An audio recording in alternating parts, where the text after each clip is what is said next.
Jumlah kasus positif COVID-19 pada klaster perkantoran di ibu kota dalam seminggu terakhir mengalami kenaikan penularan COVID-19 meningkat di perkantoran yang karyawannya sudah mendapatkan vaksinasi. Apakah ada pelonggaran protokol kesehatan di wilayah perkantoran dan euforia vaksinasi di kalangan karyawan? Sore ini kita akan membahasnya dengan dua narasumber yang sudah bergabung melalui sambungan Zoom. Ada Wakil Gubernur DKI Jakarta Ahmad Riza Patria. Selamat sore Pak Wagub. Selamat sore Mbak Nana. Dan Assalamualaikum. Waalaikumsalam warahmatullahi wabarakatuh. Dan Pak Tri Yunis Miko, epidemiolog FKM UI. Pak Tri. Selamat sore Pak Tri. Pak Mbak Nana dan Pak Wagub. Oke, langsung saja saya mau ke Pak Wagub. Pak Wagub, klaster perkantoran di DKI Jakarta meningkat 3 kali lipat. Apakah Pemprov DKI sudah menyelidiki apa saja faktor pemicunya Pak Wagub? Ya, jadi memang ada peningkatan di klaster perkantoran ya. Secara umum memang sebagian masyarakat kita ketika ada program vaksinasi, ada semacam kepercayaan diri yang meningkat, bahkan ada yang cukup euforia, sehingga pelaksanaan daripada protokol kesehatan itu relatif mengendur gitu ya. Jadi ini memang sudah kami ingatkan, sekalipun kita DKI Jakarta dan seluruh Indonesia melaksanakan program ini, vaksinasi dalam rangka mencegah mengurangi daripada terpaparnya virus corona. Namun demikian tidak berarti kita melonggarkan aktivitas kegiatan kita yang tidak sesuai dengan protokol kesehatan.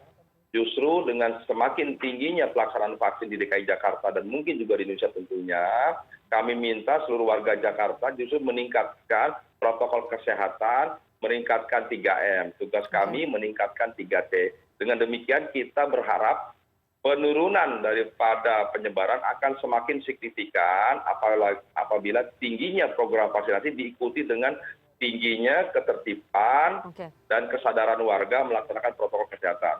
Oke. Pak Wagub, selain euforia vaksinasi, berdasarkan pantauan yang kami lakukan, banyak perkantoran yang sudah tidak menerapkan work from home dan kapasitas kantor melebihi 50%. Apakah kemudian Pemprov DKI sudah menyelidikinya, Pak Wagub?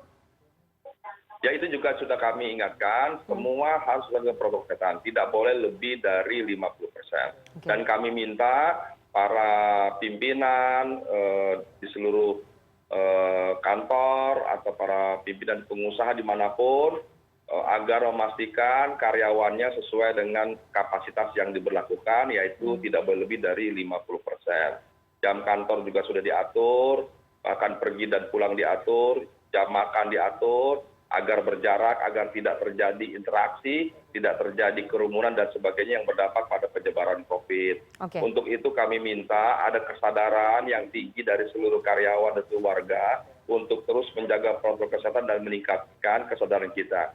Kita minta bahwa protokol kesehatan atau 3M, protokol COVID jadi sebuah kebutuhan kita sehari-hari, sebagaimana kita sehari-hari mandi, gosok gigi, pakai baju, sisir dan sebagainya.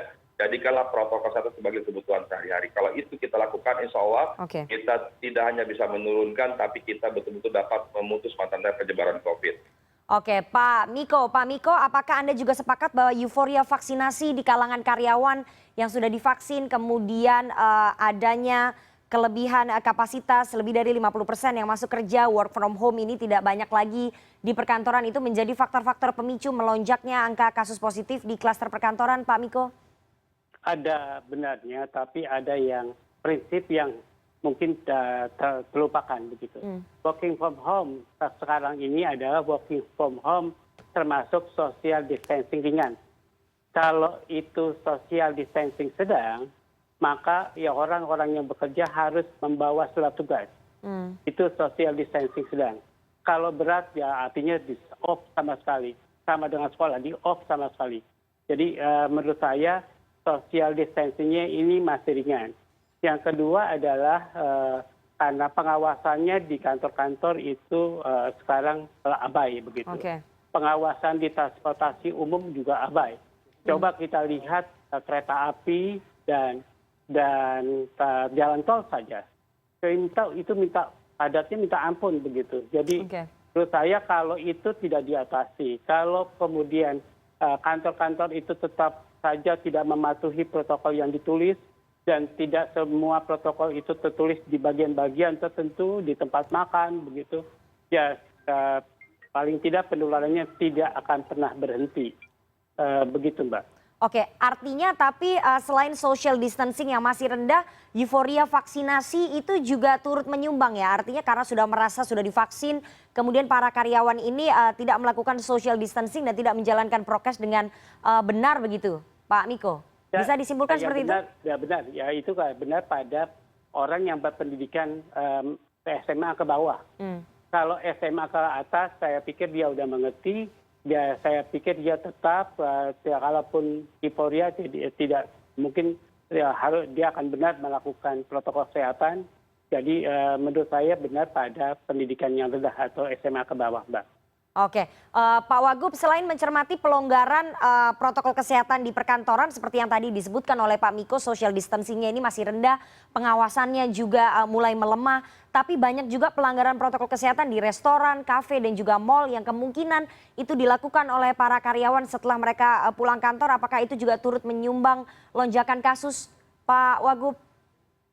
Ya memang selain tadi ada semacam euforia atau keyakinan percaya diri tinggi akibat vaksinasi.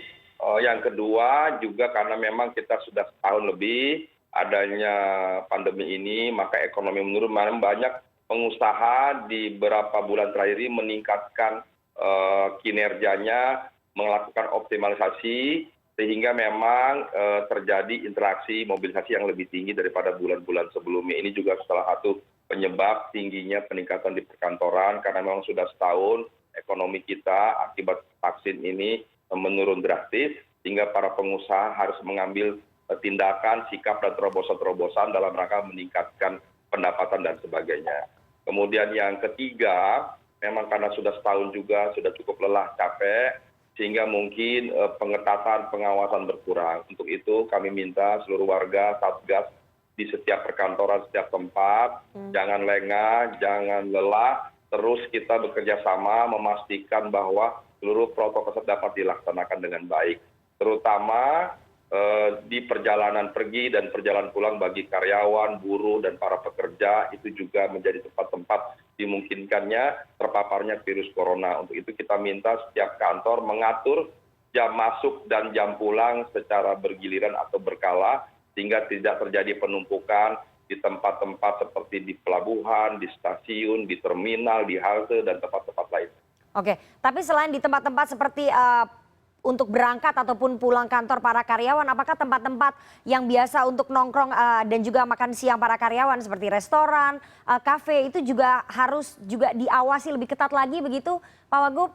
Ya justru bahkan tidak hanya itu, selain kami menghadirkan banyak aparat dari Dinas Pariwisata dan sebagainya, dari Kesehatan, Perhubungan, dari Satgas, TNI, Polri, kami sudah berkali-kali meminta bagi seluruh warga Jakarta untuk membantu mewakili kita semua sebagai mata, telinga, dan mulut daripada kita semua untuk melaporkan kepada kami, kepada Satpol PP, TNI, Polri, kepada instansi Satgas terkait, apabila ditemukan di satu hotel, di restoran, di kafe, dimanapun terjadi penumpukan, kerumunan, atau melebihi kapasitas agar segera melaporkan. Kami dengan segera, secepat mungkin hadir, melihat, kemudian mengambil sikap dan tindakan, bahkan memberi sanksi bagi siapa saja, termasuk perkantoran, hotel, restoran, kafe, pabrik, apapun yang melanggar, kita akan beri sanksi. Mulai dari sanksi teguran sampai sanksi pencabutan izin. Jadi sekali lagi kami membutuhkan dukungan seluruh masyarakat untuk membantu, mengawasi, dan menyampaikan apabila ditemukan tempat-tempat tersebut yang melanggar protokol kesehatan. Oke, baik. Pak Miko, apakah kemudian dengan menerapkan metode WFH ataupun work from home yang lebih ketat itu mampu meredam lonjakan kasus klaster perkantoran, atau sama saja kalau kemudian para karyawan WFH tapi WFH-nya pindah ke restoran dan juga kafe begitu? Atau ke tempat liburan, Pak Miko? Sekarang saya gambarkan seperti ini. Kasus di Indonesia adalah sejak September 2020 itu orang yang dengan gejala yang diperiksa PCR-nya. Tapi semuanya di testing. Orang yang tanpa gejala dan orang dengan gejala di testing. Tapi yang diperiksa PCR-nya orang dengan gejala. Seolah-olah yang ditangkap di surveillance itu adalah orang dengan gejala.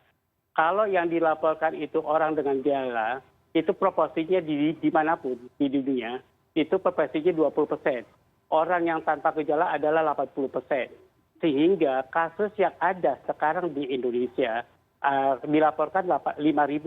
Sebenarnya ada 20% lagi, 80% lagi OTG, yaitu 20.000. Jadi kasus COVID-19 Indonesia adalah 25.000. Jadi bayangkan seperti itu. Kalau di Jakarta sekarang dilaporkan 900, berarti sekarang ada sekitar 3.000 lah. Tambah 900 hampir 1.000, 4 kali lipatnya berarti sekitar 3.000. Jadi menurut saya itu mengkhawatirkan kita. Maka sekarang harusnya Indonesia melakukan social distancing sedang. Nggak ada tawar-menawar. Kalau tidak mau kasusnya meningkat terus. Jadi menurut saya tidak ada tawar-menawar. Kalau kemudian kita mau menghidupkan ekonomi, saya benar-benar ingin menangis begitu karena melihat data yang aslinya. Kemudian saya sedih dengan rakyat Indonesia. Semua jadi korbannya, mau itu rakyat Jakarta juga jadi korban COVID-19. Oke, baik. Tapi pemerintahnya ini mau saja ya ekonominya hidup begitu. Jadi ya harusnya dengan social distancing sedang, maka kemudian menghidupkan ekonomi akan dipilih mana yang akan tidak meningkatkan kasus COVID dengan cepat. Begitu. Oke, baik. Kalau sekarang ini akan cepat penularan COVID-19. Oke, baik. Kita tunggu nanti bagaimana strategi dari Pemprov DKI Jakarta untuk tetap memperketat pengawasan di perkantoran, untuk tetap menerapkan WFH dan juga maksimum capacity 50%, dan juga di tempat-tempat umum lainnya, bukan hanya di perkantoran saja, di restoran dan juga kafe serta pusat perbelanjaan juga perlu diperketat lagi. Terima kasih sekali dua orang narasumber yang sudah bergabung sore hari ini. Ada Wakil Gubernur DKI Jakarta Ahmad Riza Patria dan Tri Yunis Miko, epidemiolog FKM UI. Terima kasih Bapak-Bapak atas waktunya kepada CNN Indonesia Newsroom sore hari ini.